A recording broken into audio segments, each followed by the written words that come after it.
The Great Gospel of John, revealed from the Lord through the inner word to Jakob Lorber. Volume 8, Chapter 46 to 49. Jesus shows the future. The end of modern paganism. The kingdom of peace.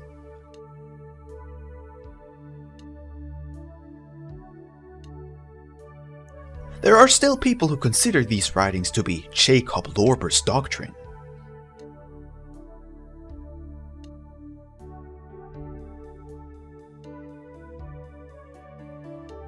Chapter 46, The Judgment on Paganism. The Lord says, "Now my old disciples said, 'Lord and Master, you have promised us that, while we are here, you will tell us more about it. Thus, do it now, since it probably is now the best moment for it.' I said, 'When it is the best moment, I surely will know best. And besides, I already have told you a lot about it, what will certainly also happen, for I may change nothing to the free will of man, and you cannot change it also. However, with my birth, the judgment of the heathens has already begun everywhere. It now continues increasingly and will still continue for almost 2,000 years until the full light among the people on this earth. As you can see now in the morning sky, how all kinds of clouds are forming and are piling up at the horizon, as if they want to stop the rising of the sun. So also great numbers of all kinds of obstruting clouds will rise up sky high against the coming great rise of the eternal and spiritual Sun of Truth, and will do great harm among the people. But they finally will not be able to stop the great rise of the Sun of Truth. You just have seen many beautiful stars shining in the sky, and also in the west you have seen stars that were glittering deep into the night. Look, these proceeded as good messengers, the still visible messengers of the morning, and worked during the night. And that is now your task. However, when brighter morning messengers will come up at the spiritual morning horizon, then this will be a sign that the great and general Sun of Life and Truth will soon follow. Its very bright light will be a relentless judgment for all lies and deceit that, together with its followers and worshippers and its great worldly pomp, will be slung into the abyss of contempt, righteous wrath, and forgetfulness.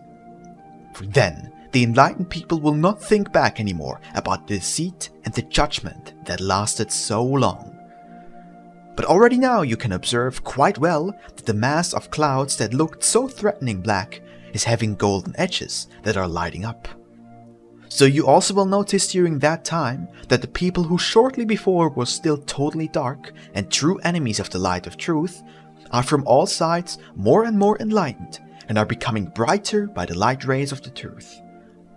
And further also, radiating themselves, they become enemies of the old lie. And such enlightening by the Sun of Truth out of the heavens, which is drawing near to its full rise, will be my sign of the Son of Man for all true people on earth, and the beginning of the great judgment on the harlot of the new Babylon. Then those who love the truth will burst out for joy and will praise me, for I already have sent them before the sign of my rise at the sky of the inner spiritual day. But the enemies of the truth will start to wail and gnash their teeth, and they will, as far as this will still be somehow possible, try to hide themselves into dark corners, together with their continuously decreasing number of followers, which will, however, be of no use to them. Because when at that time the full Sun of Truth will have risen, its light will totally enlighten all dark corners and holes, and the enemies of the light will no more find, nowhere on the whole earth, a place of refuge. I myself will, however, be in that Sun as the eternal truth, and by means of its light I will be ruler and leader of the people's life and of their temporary, spiritual, and eternal destiny. And by this I have shown you now the full and well understandable truth about the great judgment of the new and the old paganism. But for the sake of the people I will give you another image that you also can tell the people, but not without the right explanation. Let us now quietly continue to view this morning scene. Chapter 47, The Future of Rome and the Antichrist. After about a quarter of an hour, when we all were looking with great interest at the morning scenes, I said again to those who were present, "Be attentive now to all the images that will appear before the full rise of the sun, because I want that you also will see with your eyes how everything will develop during the last time of the new paganism."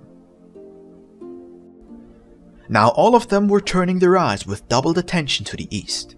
It was still quite half an hour before the full sunrise, and thus still many images could develop before the eyes of the disciples who were watching. Firstly, one could see in the distance a thick and completely black mist arising from the horizon. When this had reached about 7 times the height of the faraway mountain range at the horizon, it soon seemed to glow, because countless flashes of lightning were shooting through it, so that all those who were present thought that a terrible storm was now raging there. However, I said, "You may worry about something else, for apart from us, no one can see anything of this phenomenon."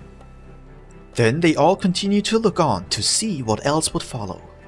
And look, on the upper black edge of the mass of mist that was completely glowing by the many lightning appeared a big city. And I said, "Look at the image of the new Babylon." Then Agricola said, "Lord, it looks very much like Rome.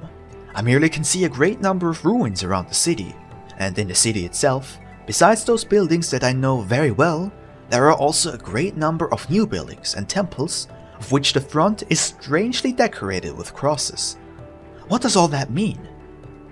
I said, "Look, that is the fall of the old and at the same time the beginning of the new paganism. Already within approximately 500 to 600 years.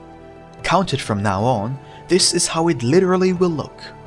However, keep on looking at the image now." Again, all of them were looking attentively at the image of which the scenes were quickly developing, one after another. And look, one could see great migrations of nations and many fierce battles and wars. And in the middle of the city, one could see something that was arising as high as a mountain. On the mountain stood a high and big throne that looked like as if it was made of glowing gold.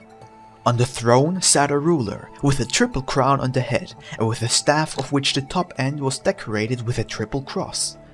Out of his mouth came countless arrows, and out of his eyes and out of his chest countless flashes of lightning of anger, and very great pride was also shooting out. And kings came to him, of whom many bowed deeply before him. He looked friendly at those who were bowing like that before him, and he confirmed their power. But those who did not bow before him were persecuted and greatly harmed by his arrows and lightning. Now Agricola said, "Lord, this does not look too good for the later rulers over the new Babylon. It seems that their power will be greater, but also much more cruel than it is now. Because now only the worst criminals are punished with the cross, but only with a single cross. But he there is actually holding before all kings not less than a triple cross in his ruling hand. Lord and Master, do explain this somehow to us." I said, "This does not represent a special ruler over many nations and people, but only the visible personality of the Antichrist. That triple cross stands for my teaching, which during that time will be imposed triple falsified before the kings and their people, false in the word, false in the truth, and false in the real application of it. However, the kings who do not bow before him, and whom he curses, are those who are still more or less possessing the truth of the old teaching. His arrows and lightning are indeed reaching them, but these cannot do much harm to them. But continue to look at the image, for I only can show you therein the most important moments." Now all continued to look on with great attention. The Lord: "Look, many kings who earlier bowed very deeply before the one who sits on the throne are gathering their armies and are marching against him. Look, it leads to an embittered battle, and his exalted throne is sinking already quite a long way down, completely into the city, and you only can see a few kings who, so to say, are only bowing before him for form's sake, while now there are a lot of arrows and lightning that are sent back by the many other kings who have become unfaithful to him. But now almost nothing can be seen of him, and this will happen after 1000 to 1500 to 1,600 and 1,700 years. But look again now. Look, he's trying to exalt himself once more, surrounded by black gangs, and a few kings are stretching out their hand to help him. But look, those who are doing that are soon becoming powerless, and their nations are pulling off the crowns from their heads and are giving them to the strong kings. And look, now his throne sinks down, and the strong kings are hurrying towards the place and are dividing it up into several pieces. And so, all his might, pride and greatness is going to ruin. Although he still slings arrows and weak lightning all around him, but those are harming no one anymore, because most of the time they are returning to him and are injuring him and his weak and dark troops. Chapter 48, about the 1,000-year kingdom. But you can see now that the sun is already penetrating everything with its light, and you can see the dark troops fleeing in all directions, but not to the place from where the sun is coming. Everything disappears now for its light, and sinks into the kingdom of forgetfulness. But look now again, then you can see how out of the little clouds a new earth is developing. What do those little clouds mean? Those are the people who have united together, who are totally enlightened by the godly truth.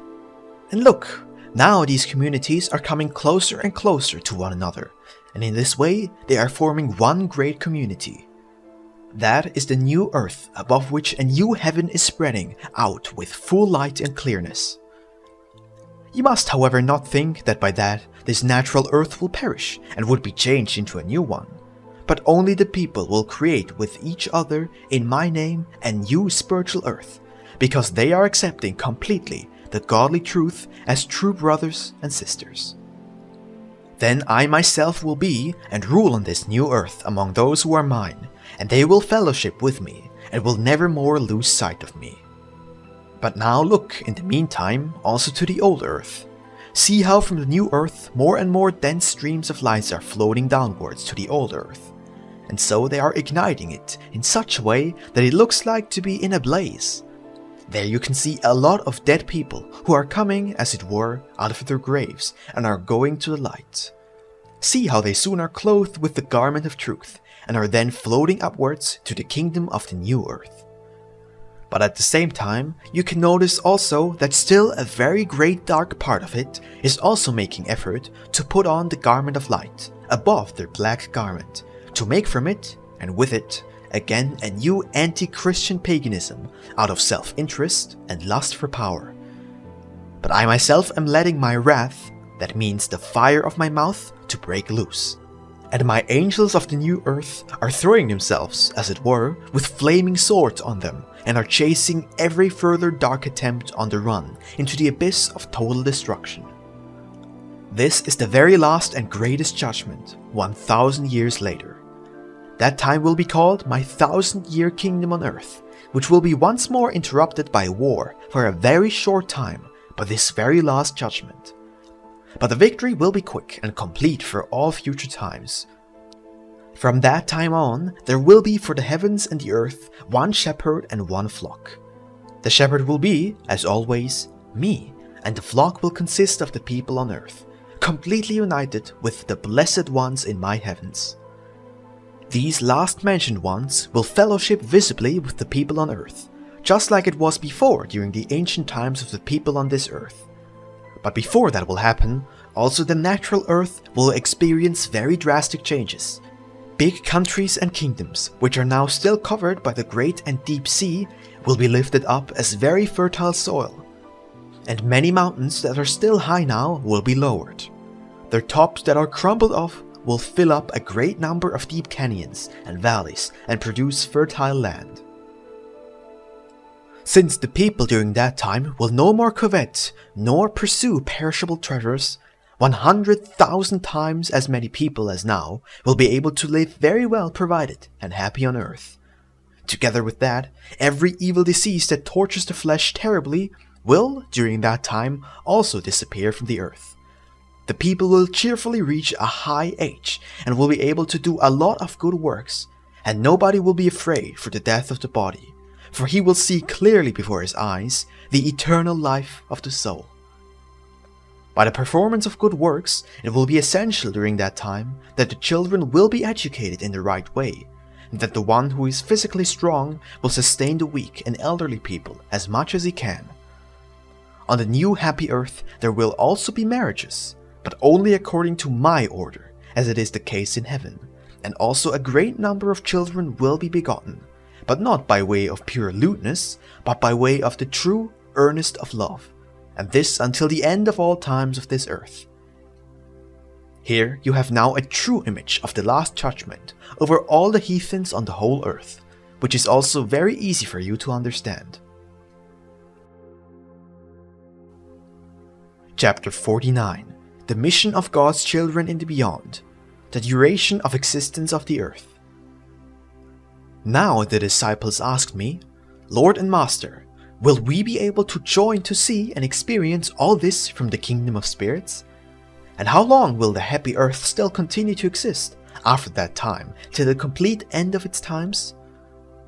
I said, concerning your first question, it is of course obvious that you not only will be able to see, hear and feel all this very clearly from the heavens, but then, and for all times, you also will be the most important leaders, and not only on the new earth, but also over the whole great man of creation, and over all infinite many unions of all heavens, which are limited nowhere throughout eternity.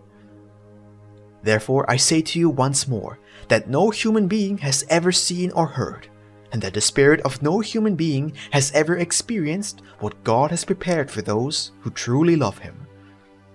I still could tell and also show you many things, but you cannot yet bear it now. However, when the Spirit of all truth and all life will come over you, and you will be reborn into it, it will guide you into all depths of my light and will exalt you. Only then you will understand and perceive what great words I have spoken now to you, and through you also to all human beings. Concerning your second question, this is still quite silly, for our arithmetic has no figure by which one could express the more than many earthly years that will last until the end of the earth. And even if that would be possible, this will make absolutely no difference for him who will continue to exist eternally in the spirit. I say to all of you, of such an eventual appointed time and hour, not even an angel in heaven knows anything about it. Only the Father in heaven knows, because the whole creation is His greatest thought, which is, however, not a thought of time, but it is an eternal thought. And at the same time, He is the almighty carrier and preserver of it. Recently I've told you that finally all the material will be changed, but as independent being, into something purely spiritual. And so it is no more necessary to tell you anything more about it. But rather look now at the beautiful nature at the beginning of the day, and see how the increasing intensity of the light of the sun is chasing away all the haze and darkness of the earth. And learn from this that this will also be your work in future times, and this will be better for you than to inform too zealously after things which by far are not your concern now.